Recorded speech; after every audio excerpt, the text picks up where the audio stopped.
दोस्तों Jugal sir online classes YouTube channel में आपका हार्दिक स्वागत है। आज मैं आपके लिए कुछ विशेष बात लेकर के आया हूं जो कि आपको ध्यान देना है। देखिएगा CN 2018 मतलब ग्रुप डी की भर्ती लेकर आया हूं। ग्रुप डी की भर्ती में कट ऑफ कितनी जाएगी और इसका जो है पीईटी टेस्ट में क्या होगा, सिलेक्शन प्रोसेस क्या होता है, ये सारा बात बताता हूँ। तो देखिएगा सारी भर्ती प्रक्रिया को मैं एक एक चीज विस्तार से बताऊंगा। सबसे पहले जो ज्यादा हम मेरिट पर फोकस की बात कर रहे हैं तो यहाँ कट ऑफ की बात करता हूँ। तो कट ऑफ में देखिएगा सबसे पहले मैं कुछ बिंदुओं पर चर्चा करना चाहता हूँ। फर्स्ट बिंदु आपका क्या रहेगा कि टोटल क्वेश्चन कितने थे, तो आपको पता है 100। और अब कितने, एक क्वेश्चन एक अंक का था, इसका मतलब टोटल मार्क कितने हैं 100। तो सारे के सारे जो क्वेश्चनों की संख्या है वो 100 है। अब जो भी मार्क मिलने हैं 100 में से ही मिलेंगे आपको। अतः आपके लिए इसके लिए जो टाइम निर्धारित है वो कितना है, 90 मिनट अर्थात 1.5 घंटे का टाइम। और 1.5 घंटे में आपने जो भी अभी तक किया उसके बारे में सारा विस्तार से देखेंगे। देखिए सबसे पहले बात बताऊं आपको, इसमें नेगेटिव मार्किंग है वो कितनी है, 1/3। 1/3 का मतलब कितना था, 0.033। अब बात बताता हूँ यहाँ जो कंडीशन है। अब यहाँ जो कंडीशन है ये है 0.33 की जो कंडीशन आपको मैंने बता दी। यहाँ तक जो है ये माइनस मार्किंग नेगेटिव मार्किंग है। अब इसके बाद की जो कंडीशन आपके लिए जो मेरिट वाली बात आती है, तो पीईटी मेरिट मतलब क्या होता है। देखिएगा बात बताना चाहता हूं, तो जो आपके लिए जिसके लिए देखिएगा फिजिकल टेस्ट के लिए जो मेरिट लेंगे उसी की बात बताता हूं। तो यहाँ एवरेज मेरिट उसकी कितनी जाएगी, आपके लिए फिजिकल के लिए कितने लोगों को जो है पास करेंगे ये, उसके लिए मेरिट कितनी जाएगी। तो उसके लिए जो मेरिट मैंने बताया है यहाँ पीटी टेस्ट के लिए जो मेरिट जो आपको जाओगे तो कितनी बताइए, 55 से लेकर के 65 तक, 55 से लेकर 65% तक आपकी मेरिट रहेगी। याद रखिएगा मैं कुछ अलग अलग मेरिट बता रहा हूँ, इसमें कंफ्यूज मत होना। मैं एक एक चीज क्लियर करना चाहता हूँ आपको। मेरिट को लेकर कई तरह के संशय बनते हैं। फाइनल एवरेज मेरिट कितनी होगी आपकी, ये चीज आपको याद रखना है। फाइनल एवरेज मेरिट का अगर जिक्र बात करते हैं तो ये रहेगी आपके 60 से लेकर के 75% अर्थात 60 से 75 के बीच में आपके मेरिट रहेगी। अच्छा एक और बात बताना चाहता हूँ कि ये जो मेरिट है किस बेस पर रहेगी, कैसे रहेगी, इसका सारा आकलन अपन करते हैं। तो सबसे पहला मेरा जो आकलन है आपको बताना चाहता हूं, तो आरआरसी 2014 की मेरिट के आधार पर मैं बता देता हूं, कुछ बिंदुओं पर, कुछ तथ्यों के आधार पर। तब आपको ध्यान दीजिएगा, सबसे पहले जो मैं बात बता रहा हूं मैं कई बिंदुओं पर यहां चर्चा करूंगा जिस आधार पर मैं ये दोनों मेरिट बता रहा हूं, इसमें से आपके जो है काम काम की कौन कौन सी कैसे कैसे है। तो सबसे पहले देखिएगा आरआरबी 2013-14 की जब आरआरसी 2013-14 की जब भर्ती निकली, सी मतलब रेल रिक्रूटमेंट सेल ने जो भर्ती कराई थी उसमें अपनी मेरिट गई थी औसत एवरेज, जरूरी नहीं कि आप कितनी एवरेज मेरिट गई थी यहाँ पर कितनी, 60 से लेकर 75। ये कंडीशंस थी जब उस टाइम पर जब भर्ती थी। तो आपको पता आरआरसी 2000 की वैकेंसी कितनी थी, यहाँ पर देखिएगा 45,104 वैकेंसी। इतनी सी वैकेंसी में यहाँ मेरिट जा रही थी, ये कंडीशन। अब आपको देख लेना कि अगली स्टेप में क्या आएगी। मैं आपको बताना आरआरबी, अब जो आरआरसी भर्ती ने कराकर आरआरबी करा रही है। आरआरसी जब तक भर्ती कराया तब तक आपके लिए वेटिंग लिस्ट नहीं करती थी, ये जितनी भर्ती होती थी उतनी ही लेती थी। लेकिन जब आरआरबी करा रही थी इस बार इसने वेटिंग का भी क्लियर कर दिया है। अतः आपको बताता हूँ कुछ वेटिंग भी लेगी है। इसी के कारण कुछ लड़के जो है जैसे नौकरी लगती थी उससे बढ़िया नौकरी मिलती है, ग्रुप डी की नौकरी छोड़कर चले जाते थे, रेल की सीटें खाली हो जाती थी। वो अब इस बार नहीं होने वाली। तो क्यों, क्योंकि जैसे वो चले जाएंगे तो दूसरे वेटिंग वालों को क्लियर कर देगी रेल। अतः आपको परेशान नहीं होना है, आपको बेनिफिट भी इसका। अच्छा बात बताता हूं, तो यहाँ आरआरबी की भर्ती 2018-19 के लिए बात बताता हूं, तो वैकेंसी की जो संख्या कितनी है यहाँ पर देखिएगा 62,907। ये जो है वैकेंसी आपके 62,000, यहाँ कितनी थी 45, यहाँ कितनी 62,907 वैकेंसी। अब आपको बता देना चाहते 62,907 वैकेंसी जो है किसके लिए, टोटल वैकेंसी है। टोटल वैकेंसी में आपको पता हो तो इस पीईटी टेस्ट के लिए, किसके लिए, पीईटी टेस्ट के लिए मतलब फिजिकल टेस्ट के लिए, है ना। अब फिजिकल टेस्ट के लिए बात बताऊं तो फिजिकल टेस्ट के लिए जो 2 गुना पास कर रहे हैं, कितने गुना पास कर रहे हैं, 2 गुना पास कर रहे हैं, 2 गुना पास कर रहे हैं तो 1,25,814।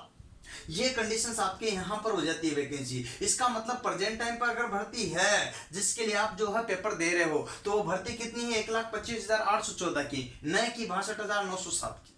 ये बात आपको क्लियर होना चाहिए। तो प्रेजेंट टाइम पर आपकी वैकेंसी कितनी है, 1,25,000 और 814 वैकेंसी। ये कंडीशन, इस वैकेंसी के आधार पर जब यहां पर फाइनल मेरिट आपकी कितनी जा रही है, देखो 60 से लेकर 75, कब 2013-14 में। और आपके वर्तमान में कितनी है, तो आप कहोगे साहब कि उस टाइम जो है लड़कों ने कम फॉर्म भरे थे, तो कोई बात नहीं, वैकेंसी भी तो कम थी ना। इस बार लड़कों ने फॉर्म ज्यादा भरे तो वैकेंसी भी ज्यादा है। और प्री के लिए बात कर, इसके लिए देखिएगा यहाँ पर जो आपके जो फिजिकल टेस्ट होगा उसकी बात करते तो उसके लिए तो आपको यहाँ पर दुगुना ले रहे हैं ना।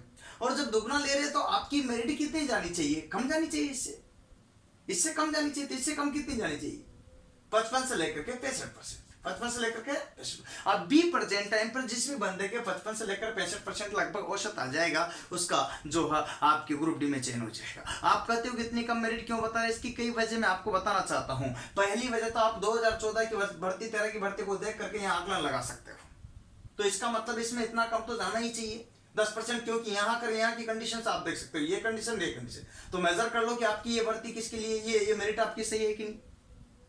अब आपको ध्यान रखना है कि हाँ सर ये तो सही, लेकिन दौड़ के लिए लिया 2 गुना, तो दौड़ के लिए लिए 2 गुना, तो बाकी तो आपको लेना तो फाइनल इनको यही है ना 62,907, बिल्कुल सही, आपने सही बात पकड़ी। और मैं ये बात बताना चाहता हूँ, तो भर्ती तो यही है, लेकिन इस भर्ती में अगर मान लीजिए जैसे दौड़ कर ली, दौड़ के बाद में पता आप जानते हो अच्छी तरह से, दौड़ के बाद में आप जानते हो प्रत्येक स्टूडेंट जो है सब दौड़ को क्लियर नहीं कर पाता। ये 2-3 शर्तें हैं दौड़ में, मैं आगे बताने वाला हूँ। अतः इनको जो है दौड़ को क्लियर नहीं करेगा, दौड़ को क्लियर नहीं करेगा कितने 75% लोग तो दौड़ को क्लियर कर लेंगे, 15% लोग जो है दौड़ को क्लियर नहीं करेंगे। अब ऐसी स्थिति में आप बता सकते हो कि यहाँ पर 15% लोग जो है दौड़ को क्लियर नहीं कर रहे हैं, 75% कर रहे हैं, इसका मतलब यहाँ पर 15%, 20% वैसे ही कम हो गए। अब कितने बचे आपके 75%, इसमें से लेना है, इसमें से कुछ वेटिंग भी लेनी है, अतः आपके यहाँ पर लगभग 50% लड़के तो उनको लेने ही लेने हैं। देखो क्लियर आपके, तो लेने ही लेने हैं, तो इसका मतलब आपके यहाँ पर मेरिट कितनी जाएगी, पहले कम जा रही थी तो बढ़ना चाहिए मेन में फाइनल मेरिट एवरेज जब बनेगी तो उसमें बढ़ना चाहिए, तो कितनी होगी आपके यहाँ पर देखो 5% और बढ़ गई, 5%, 60 से लेकर के 75% के बीच में होगी, तो 60 से लेकर 70। वास्तविक मेरिट अगर मैं बता रहा हूं तो मैं जो गोला कर रहा हूं ये इसी का ही जिक्र कर रहा हूं, ये एवरेज मेरिट बोल रहा हूं। किसी के कम जा सकते, किसी की 50 जाए 55 जाए, ये नहीं कह सकता, कुछ बोर्ड ऐसे होते हैं, किसी के यहाँ पर 90 जाए 95 पे जाए, ऐसा भी हो सकता है, लेकिन वो 1-2 ही होते हैं, बाकी की एवरेज मेरिट यही होती है। बाकी की एवरेज मेरिट आपकी कितनी 60 से लेकर के 75 के बीच में ही जाएगी, ये चीज आपको ध्यान रखना है ना। अब बात करते हैं यहाँ तक की कंडीशंस क्लियर कर ली। बाय द केस में ऐसा लग रहा पूरी संभावना 90% पूरी बिलीव से बोल सकता हूँ, पूरी संभावना है कि आपकी जो वैकेंसी वो इंक्रीज होगी। क्या होगी?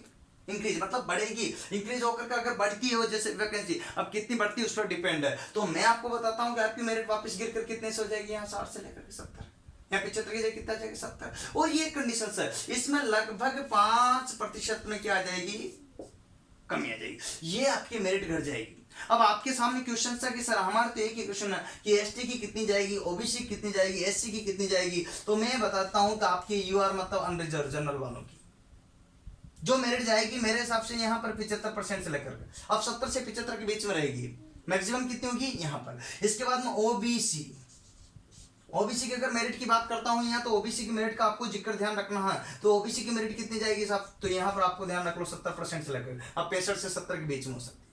अब आपके ध्यान रखोगे कि यहाँ पर एससी की और एसटी की मेरिट कितनी जाएगी, ये भी ध्यान रखना।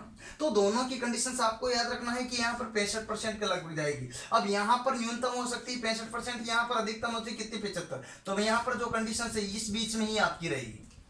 न्यूनतम कितनी 60% है ना, और अधिकतम कितनी 75%, इस बीच में ही आपकी मेरिट रहेगी। अब जनरल हो, ओबीसी हो, एससी हो, एसटी हो, आप अपने हिसाब से आंकड़ो, किसी बोर्ड में कम तो किसी बोर्ड में ज्यादा, किसी बोर्ड में कम तो किसी बोर्ड में ज्यादा, उससे कोई भी फर्क नहीं पड़ने वाला। अतः आपको ध्यान रखना है कि इससे कोई ज्यादा खास फर्क आपके नहीं पड़ेगा, ये आपको मैं बता रहा हूं। इसी के बाद में देखिएगा नेक्स्ट स्टेप आपकी हो रहा है, ये तो मैंने पहला कारण बताया, इसके अलावा अतिरिक्त और भी कारण है, और कारण क्या आपके देखिएगा, जैसे ही मैं यहाँ पर जिक्र करना चाहता हूँ। अब यहाँ जो है एक कारण ये कि स्टूडेंट जो है सर कितने क्वेश्चंस करके आ रहे हैं, किस आधार पर कह रहे हो, तो पहला आधार तो मैंने 2013 की भर्ती के आधार पर आपको बता दिया, कितनी भर्ती थी इतनी। दूसरा कारण आपको स्टूडेंट जो क्वेश्चन करके आ रहे हैं उसका मैंने एक सेमिनार रखी थी, उसमें 500 स्टूडेंट के लगभग आए थे, तो उनसे पूछा था, उससे पता चला है कि जो अधिकतर प्रत्येक स्टूडेंट के कितने आ रहे हैं। तो अब उन्होंने बताया कि सर हमारे जो है कोई बता रहा है कि हम 60 करके, कोई 70 करके, ऐसे जो है एवरेज कितने कर 90% लोग जो है 60 से लेकर के 80%, मतलब 18 से लेकर 16 से लेकर के 80% के बीच में क्या आपके लड़के करके आए थे। तो इतने 90% लोग जो करके आए थे, तो आपको ध्यान रखना कि ऐसी कंडीशन है। अब आप कहोगे सर हमारे तो हार्ड पेपर आया, बहुत टफ पड़ा, हमारे तो जो है पारी में बहुत ही हार्ड पेपर था, कठिन पेपर था, उसका तो जो स्टैंडर्ड होता है तो उसका स्टैंडर्ड था, तो आप जो है उनमें से जो है 10% लड़के कितने 10% लड़के जो है कितना करके आए थे आपके 50 से लेकर के 60, ऐसी कंडीशंस वाले। अब साहब कहोगे कि सब हमारे तो इतना हो ही नहीं पाया क्योंकि हमने गलत तो नहीं किया, लेकिन ज्यादा अब कोई भी ऐसा स्टूडेंट नहीं है, चाहे यहाँ 50 से 60 वाला हो या 60 से 80 वाला हो, कितना भी करता हो। और आपको बता देता हूं कि इतना करने वाला इतना करने वाला अगर बात बताऊं तो यहाँ जो कंडीशंस है उसमें ये है 8 से लेकर के 15 क्वेश्चन तक गलत किए, किसी ने 8 तो किसी ने 10 तो किसी ने 12 किसी ने 15, अर्थात एवरेज जो औसत गलत करके आए वो 10 क्वेश्चन लगभग सब स्टूडेंट करके आते हैं ना चाहते हुए भी, क्योंकि उनको लगता है कि हो सकता है। और हो सकता हमेशा एक ही बात रखना, केवल हो सकता गलत हो सकता, सही कभी भी नहीं हो सकता, क्योंकि तुक्का कभी सही नहीं होता, इसलिए केवल तुक्का गलत ही हो सकता। तो वो एवरेज जो अनुमान लगाते हैं वो गलत जाता है। अतः आपके 8 से 10-15 क्वेश्चन माता औसत 10 क्वेश्चन आपके सबके गलत होते हैं। इसी आधार पर मैं बताता हूँ। अब ये कंडीशंस आपके सामने है, तो ये तो स्थिति उन लड़कों की बता दी मैंने जिनकी है। कुछ ऐसे भी लड़के के 90 से ऊपर करके आते हैं, अरे वो लड़के जो हो तुक्के ही लगाते हैं, बहुत रेयर केस में 1-2 हो सकते हैं, कुछ जो कास्ट भी होते हैं, बाकी तो तुक्के ही लगाते हैं फिर, क्योंकि वो तो पूरे करने वाले होते हैं। तो उनका कुछ नहीं कहता, मैं तो उनका कहता हूँ जो वास्तविक मेहनत करते हैं। और कंपटीशन इतने लड़कों के बीच में होता भी नहीं, उन्हीं के लड़कों के बीच में होता है जो बहुत ही मेहनत और स्ट्रगल से काम करते हैं, बाकी नहीं करते हैं इतना सारे। और बता देता हूँ तो आपके देखिएगा जिनके हार्ड पेपर आया तो उनको परेशान होने की जरूरत नहीं, क्योंकि उनको क्या होगा, नॉर्मलाइजिंग होगा, सबको होगा। इजी वाले को जो नंबर है रहेंगे, आपके जो टफ वाला हार्ड वाला पेपर उसका क्या कंडीशन आएगी, जिनके 50 है 60 है, जरूरी नहीं है आपको पता हो। तो स्टेशन मास्टर की में और लास्ट टाइम ग्रुप डी में जो है आपके 2 से लेकर के 12 नंबर तक बढ़ चुके थे, किसमें, नॉर्मलाइजिंग में। किसमें, नॉर्मलाइजिंग में। अब आप समझ सकते हो तो आपको होगी कि साहब नॉर्मलाइजिंग होगी, बिल्कुल होगी, श्योर होगी, नो डाउट। लास्ट टाइम भी हुई थी, स्टेशन मास्टर में हुई थी, अब भी होगी। अतः आपके लेके 2 से लेकर 10, अगर किसी के मान ली 50 है उसके 12 नंबर बढ़ जाते तो बताओ उसकी मेरिट कितनी, इनसे ऊपर निकली कि नहीं निकली, निकली कि नहीं निकली, निकली ना। ये तो बात बताना चाह रहा हूं मैं। तो आपको ध्यान देना है कि वो ये कंडीशन है, अतः किसी को भी परेशान होने की जरूरत नहीं है। तो यहाँ जो है एवरेज जो मेरिट आ रही है आप आकलन कर सकते हो, क्योंकि 10 तो माइनस कर दो तो कितना आ जाता, वही 70, और यहाँ पर माइनस करोगे तो ये कितना आ जाता। यहाँ एवरेज मेरिट कितनी है, 60 से लेकर के 75, 60 से लेकर के 75। एक कंडीशन तो ये लड़कों के गहन अध्ययन के बाद मैं बता रहा हूँ, दूसरी कंडीशन 2013-14 की भर्ती के अनुसार बता रहा हूँ। ये दोनों स्टेप के आधार पर माइनस करके नॉर्मलाइजिंग करके इन सभी के आधार पर आपकी मेरिट जो बता रहा हूँ औसत ये जाएगी। अभी किसी को हो सकता है 80 की जा रही है, एक आध बोर्ड ऐसा हो, किसी की जा रही है 55 जा रही है, 50 जा रही है, एक आध बोर्ड ऐसा, उनको छोड़ करके 90% कंडीशन में आपको बता दिया कितनी जाएगी, 60 से लेकर के 75 तक ही आपकी मेरिट जाएगी। ये बात आप ध्यान रख लेना है।